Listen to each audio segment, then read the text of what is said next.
So now let's see how we can work around with fill tool inside of Blender. So in order to work around with fill tool, you can see that there's this draw tool right here. So if I were to click and drag this right here, I can create a shape. So now what I can do is I can use the fill tool to fill out colors over here.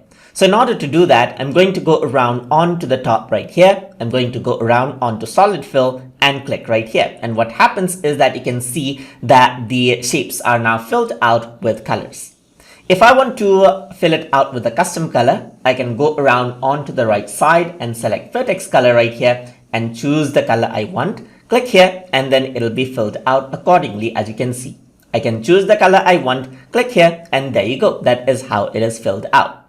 So right now solid fill is being chosen out. So if I were to go around over here onto, let's say, solid stroke and click here, then you can see that I can actually fill it out with the stroke. Yeah, I can click it multiple times and the stroke actually increases in size, as you can see right here. If I were to go around over here into square strokes, click here right here, there's another type of stroke that is being added out. And then I can go around over here onto dotted stroke as well. So it is more like a different type of a stroke right here.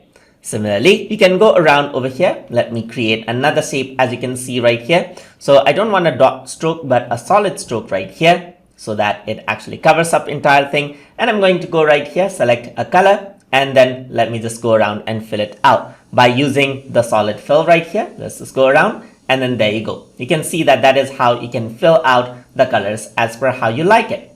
And that is how you can use the fill tool inside of Blender. So hope you guys learned something as always.